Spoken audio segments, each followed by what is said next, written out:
Right. Happy Monday, everybody. Hope you had a wonderful weekend. Hope you feel rested and recharged. This is our last day of the 12 days of Christmas. That went by super quick. As you guys are popping on, say hello. Let me know that you are here.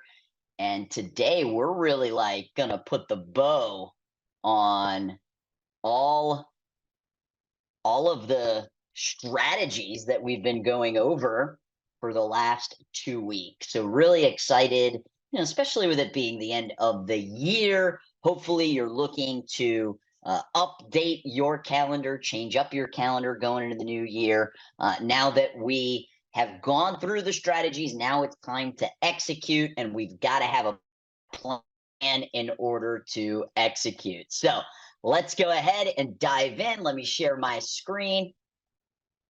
And boom, there we go. Get everything up and ready to go. Hello, Miss Vanderpool. Hello, Mr. Garcia. Nice to see you guys. As you're popping on, say hello, please. Day 12 of the 12 days of Christmas. So really, it's interesting. Steven Reinstein actually came up with this idea for me to do, and I'm so happy that I ran with it.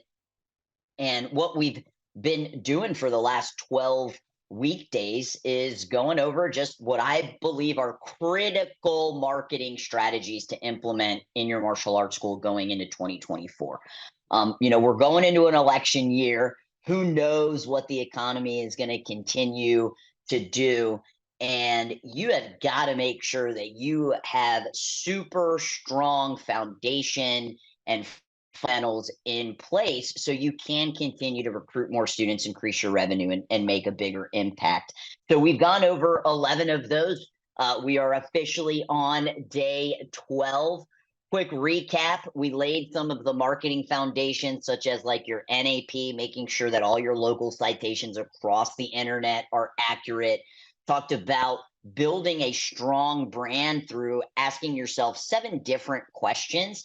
And we even talked about creating brand templates in Canva so that anything that's going up in your school is on brand. We then dove into organic social media strategies and the ones that you should be investing your time in. Then we shifted gears, and this is the only digital marketing strategy that you actually own. You don't own Facebook, you don't own Google, you don't own TikTok, but you do own your contact list. So we went over email and text message strategies. Then we brought it back to local, making sure that we are ranking at the top of Google search engine results page when somebody is looking up martial arts in your area. Hello, Mr. Silva. Hello, Miss Jilly. Hello, Miss Palos. Nice to see you. And this one's a really, really important focus that you got to unlock. We then went into my 9 steps that I use to create consistent content. We really put a focus on creating reels. And then we talked about paid ads, 3 different platforms we covered: Facebook ads, TikTok ads, and Google ads. Day number 8 was all about tracking these metrics, right? If we're investing our time, if we're investing our money, we want to make sure that we can make data-driven decisions, which means we have to track it. Then we talked about building bonds in our community, not just staff to students, but making sure we're giving our students opportunities to create bonds with each other underneath our roof.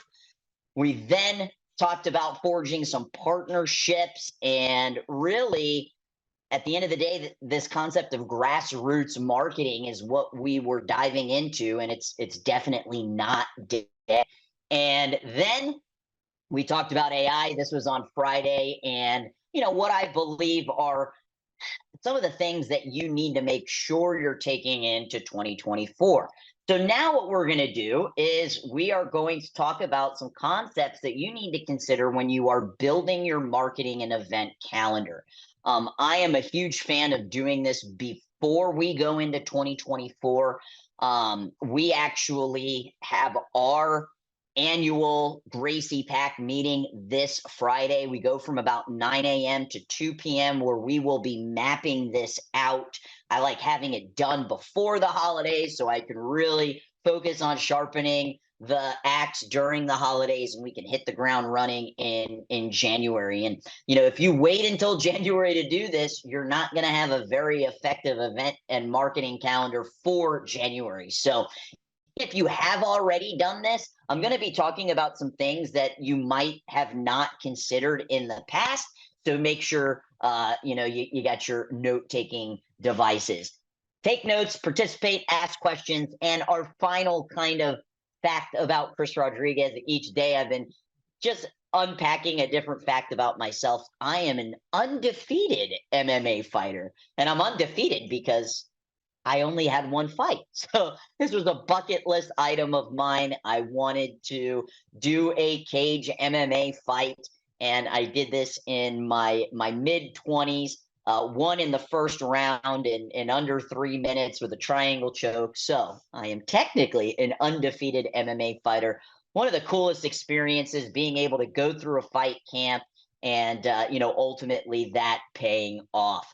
So on Friday, your action item is to start making it a habit to open ChatGPT right when you sit down at your computer. I'm hoping that you started that today, right? I told you I open up my calendar because that's my boss, and then I open up ChatGPT.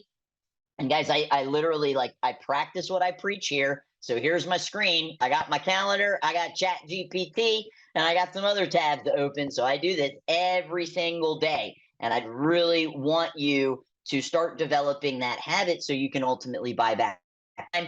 The gift was the 99 prompts, which actually gives you different ChatGPT prompts. And then there's also a ChatGPT training. So let's dive in. I think most schools do, okay in terms of building an event calendar, right? Like, what are all the different parent night out events we're going to have? When are we going to host our tournaments? When are we going to do a member appreciation day? When is buddy week? And I think for the most part, most schools do this okay. I don't believe they are making sure that 3 things are happening every single month, no matter what on that calendar, which we're gonna dive into in a second. But there are additional items that need to be on the calendar besides just your events. And for me, that looks like your marketing actions. And it actually looks like things such as human resources, things that more than likely you're not putting on the calendar to really set yourself up for success. I want to be able to open up my Google Calendar, it have every single action that my team needs to take, color coordinated, so they never drop the ball. And that was really important. This is something we implemented when I decided to become an off-site owner. So I'm only in my school about twice a month, 2 to 3 times a month, just depending on travel schedule. And I go in for instructor training. And in order to be able to do that, I needed to make sure my team had a tool and a resource to hold themselves accountable. Even if that's not what your goals are in terms of becoming an offsite owner, when your team comes in, they should have a resource and a tool to know what are the expectations of what needs to get done today. Because we live in a time period where it's not enough just to put a flyer up on a news board, right? I mean, if you think 20 years ago, the amount of communication lines that we had with our students were pretty limited. It was, really face to face. It was printing stuff out and giving it to them. It was putting it up in the lobby. But with today, with social media, with email, with text, there are just so many other different lines of communication that we've got to make sure that we're hitting. And that means there's preparation that is required. If you're doing a parent night out, it's not just enough to put up a sign-up sheet anymore. Oftentimes, you guys are creating registration links through your CRM. You got to get the word out, and it's not enough just to make mat chats. We've got to send emails. We've got to send text messages.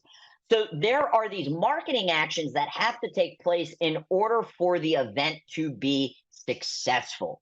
And that is one of the things that we focus on when we're building our calendar out. Now, there are 5 principles that when you are building your calendar, I want you to keep in mind. Number one is cash flow follows your calendar. I always repeat this from Mr. Shane Tossell, one of our Maya consultants. I remember watching him speak many years ago when I was a client. I wasn't even on the team yet.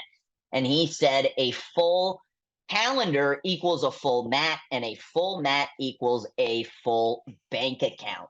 And when you look at your calendar and it is not full, whether that's with appointments, whether that's with promotions, whether that's with events, then there's really nowhere for the cash flow to follow.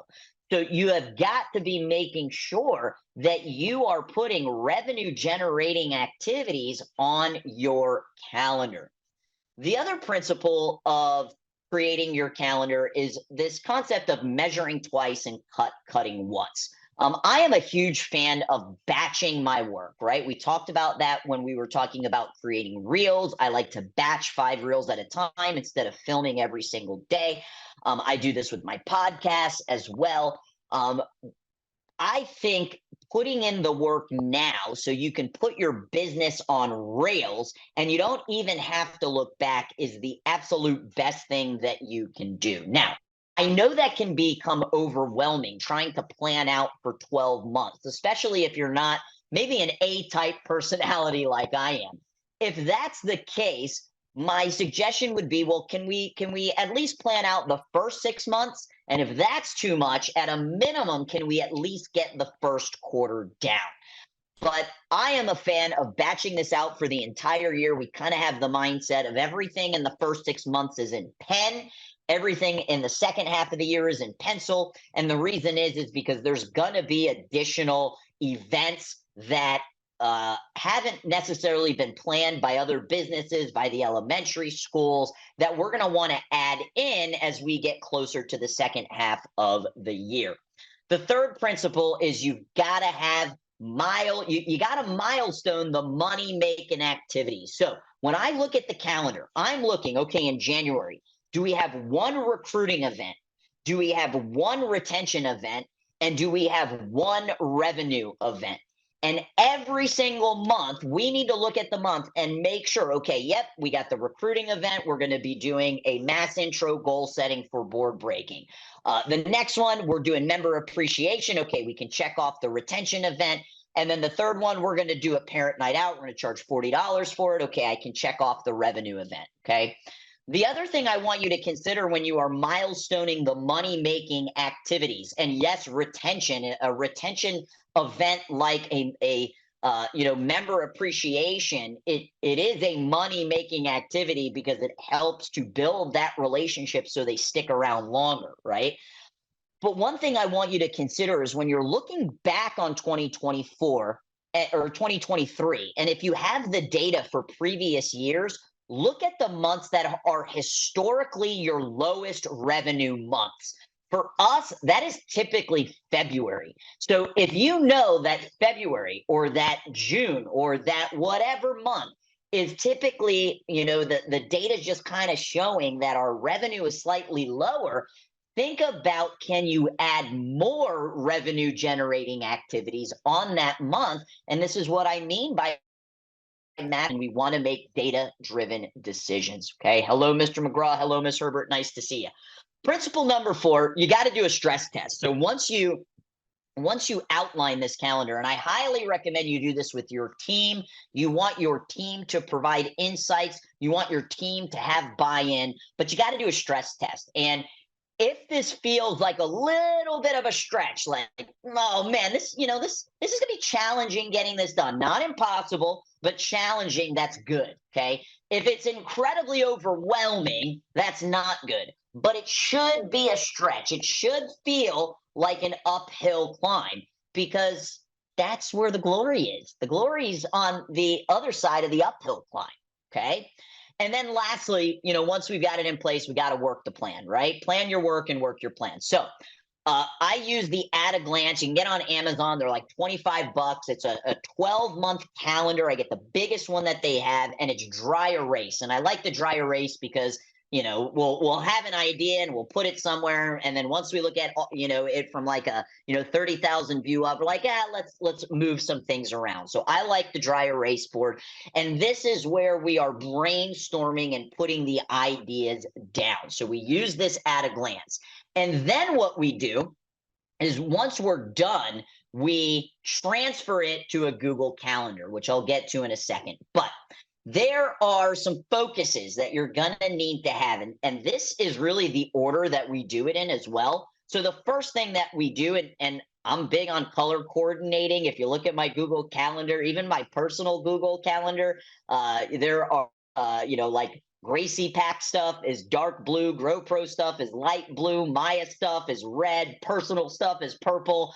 I just really like that color coordination. I would recommend doing that. And when you do it on a dry erase board, you can use the different colored markers. But we start with our closed dates. Like, when are we closed? What holidays are we going to be closed? We're not closed every federal holiday. Some of you might close every federal holiday. Some of you might follow the elementary school calendar, and when they're closed, you're closed. But I get all of the closed dates on there. We're closed for a week in July. We're closed Thanksgiving break. We're closed for a week between Christmas and the New Year. So I want to get all of that in there first, okay? And then any conferences that I want to attend, right? So whether we're going to the Maya's All Systems Go event, or a marketing conference, to put that. And then one tip, especially for the owners, is if you have some personal travel that's going to be going on, I would put it on there just to ensure that you are not placing an event that absolutely needs your attendance while you're out of town.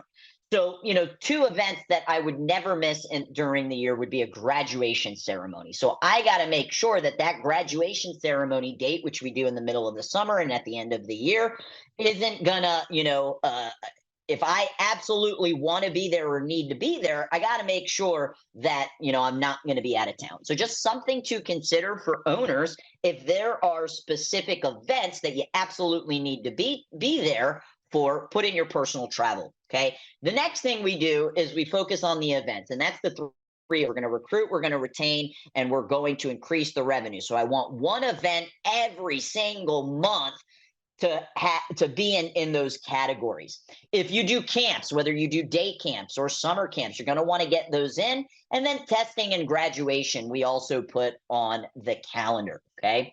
So we use the color orange. Then any meetings and trainings. So if you have a weekly meeting, if you have a monthly meeting, if you have a quarterly meeting, you're going to put those on the calendar. Quarterly meetings are really big for us because, they could take like 6 hours, and we want to make sure that the team knows that, hey, we're having a quarterly meeting. We need 100% attendance. And you're giving your staff a heads up of, this isn't necessarily the ideal time period for you to go on vacation.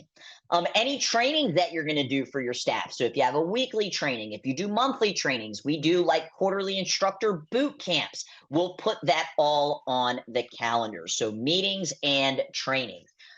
If you want to kind of take it up a notch, another thing that you can do for those of you that have large teams is put in when you're going to do performance reviews, when people's 90-day probationary periods are. And you could also put things like, work anniversaries, birthdays, things like that. So for those of you that have teams, I would also make sure that that gets put in on your calendar. Then we're going to do inventory. Man, one of the things I could not stand when I first got started was not having inventory when I needed inventory. Just very much a mom and pop feel. And I wanted to have a professional feel. So every single month, there's a day where my team knows this is the day you got to do inventory. And then once we have the inventory done, these are the days that you do the orders. And I want a specific day for the orders because I want to make sure that it's not going to affect our cash flow.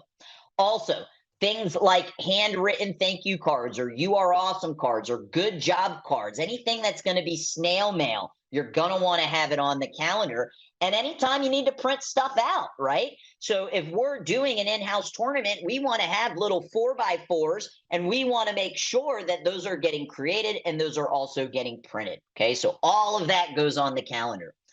Those are, what I think most schools do, at least at the minimum. They do the events and the close dates. Don't see a lot of schools putting, meetings and trainings. Don't see a lot of schools having specific days for inventory and order and, on the calendar. When are we going to do the good job cards and the "you are awesome" cards and the welcome handwritten cards? The next level of this is then transferring this to a Google Calendar, and then on that Google Calendar, making sure you have your offline and online marketing actions, right? So if you are going to be putting rat cards out into the community, when do you want your team to do that? And we have a specific day. It's the third Wednesday of the month. That is when the team goes out and they put rat cards. Okay. If there are, time periods throughout the year where you're going to increase your marketing budget, like going into summer, coming out of summer, going into the new year, when are you going to put out bandit signs? Okay. If you already have dates in place for you to go into the school and do school talks or do 2-week, 4-week courses, we got to make sure that's on the calendar. And then you have your online marketing. And this is really like, your promotions. What are the different offers you're going to do? You should know. Okay. January, we're going to do a 6-week boot camp challenge. February, we're going to run a 2-for-1. March, we're going to do a March Madness. Okay. When are you updating your ad campaigns? If you're a Grow Pro client, we're going to send that out to you on the 15th of every month. So you should have that on your calendar as a reminder, like, hey, we've got to fill that out. If you are hosting events, you got to create those events on your Facebook business page, because that's free marketing if parents share it and if you boost those posts. So when are you going to create that event? Okay. Now, things like posts, social media posts, depending on how active you are, you wouldn't necessarily need to put that on there. But we have our What's Up Monday live video every single Monday as a recurring item on our Google Calendar to remind the team, like, hey, it's Monday. We got to do the What's Up Monday. Okay. And then emails and text messages. And I think this is a really, really big one that gets overlooked often. If you are going to do a board breaking through a goal setting through board breaking seminar, let's say community event this January, you're going to want to leverage your contact list, right? We talked about that earlier on in the 12 Days of Christmas. Well, when does the first email go out? When does the second email go out? When does the third email go out? Are we going to do text blasts? Anytime we are doing a promotion, a event, emails and text messages have to go out. And what often happens is if you don't have when they're supposed to be going out on your calendar, you forget. And then it's like, oh, the week of, and you come into the office on Monday and you've got 2 people signed up for your community event that's this Saturday, and you realize, holy crap, we haven't sent any emails or any text messages. So this is what I mean by the marketing actions that are going to make your campaigns, your promotions, and your events successful should be on your Google Calendar. And then what my team does is once that action is completed, because it's color coordinated, they change the color to gray. So I can go and look at our company Google Calendar and I can see whether or not what they did is completed. And if it's grayed out, that tells me, all right, they got it done. Okay. So every single month, once you've completed, I want you to have a little checklist, and I want you to ask yourself, do I have a recruiting event? Do I have a retention event? And do I have a revenue event? And you got to be able to say yes, yes, yes. And for the month that you have historically brought in less revenue, could we do additional things? Like maybe we're going to do a 10% off clearance sale of our pro shop. Okay. And then also having the offer and the promotion. So this is kind of an example of what the Google Calendar looks like. As you can see, it's got the different colors in here. And my action item for you is to get this done at a minimum planning for Q1. Okay. That's like the least amount of effort I want to see. The most amount of effort would be doing this for the entire year. There's only been one time I've ever regretted doing this, and we've been doing this for about 7 or 8 years inside of the company. And the one year that it really was unfortunate that we put this much time and effort into it was COVID, because we got shut down, right? So all of those different events that we wanted to run and promotions that we wanted to run, we weren't able to, and we had to make a lot of shifts and changes. So that's the only time I've ever regretted batching this, and doing it in advance. Okay, so that's your action item, and I do have a gift for you. Each year, I put together a business roadmap workbook. There are kind of levels to the game. This is how I used to plan my entire year about 5 or 6 years ago. This has turned into it's really transferred into more of an EOS meeting now. But for those of you that are just getting started, this is a really, really great option. So I've updated it for 2024, and that is my gift for you. So let me go ahead and drop this link in the chat box for you. So you can download this, you can print it out. There's some reflection activities in there. There's, looking at your KPIs, and then there is the step-by-step in terms of planning out your marketing calendar. Okay. We went over a lot the last the last 2.5 weeks here, and I wanted to just make sure that we have all in one place all of the action items. So I'm going to drop this in a comment. I just put it in there. These are all of the action items you had from each day, so from day 1 to 12. And then I also want to make sure that you get access to all of the gifts in one comment, with all of the links. So lots of really, really great freebies we put together for everybody, 12 of them actually. And I really just want to say thank you for everybody that has showed up, that has come on live, that has watched the replay, that have commented. Mr. Silva says, awesome, glad you like it, sir. And my only ask is this, right? I mean, if you were on this, like, we didn't pitch, we didn't sell anything. I'm not here to sell you anything. This is my ask. If you're ever thinking about outsourcing your digital marketing, my ask to you is give GrowPro the first at bat, right? We talked about being the first at bat with your Google reviews. And oftentimes when you have more Google reviews than your competitors, you get that first at bat. And that's my ask to you. If you're ever thinking about outsourcing your digital marketing, hop on a discovery call with my team to see if we are a good fit. And there you have it. There's the 12 days of Christmas. For those of you that haven't had an opportunity to watch all of them, I see Miss Mejia, looking forward to go back and reviewing. Go GrowPro, thank you so much, man. We actually put together a playlist on our YouTube channel. This way you don't have to search, try to find the lives. So if you go to GrowPro Agency, our YouTube channel, and you go under playlists, if you click on playlists, you'll be able to view all 12 of the videos. So we got all of them up with the exception of today. We'll get those up today, and then you can kind of binge watch all of them in a row. Shout out to Emily, our marketing manager, for getting that done. So you got it all in one place to go back and watch. I hope everybody, really takes action on what we went over, right? There's a difference between being in motion and taking action. Being in motion is being on these lives, watching the replays, watching the videos. Taking action is doing the action items, leveraging the gifts, and then taking your newfound knowledge and skill sets and implementing them going into the new year. And that's the absolute best thing that you can do, is have this speed of implementation and level up those skill sets. Once again, thank you guys so much for joining me for the 12 days of Christmas, and I'll see you in the group. See ya.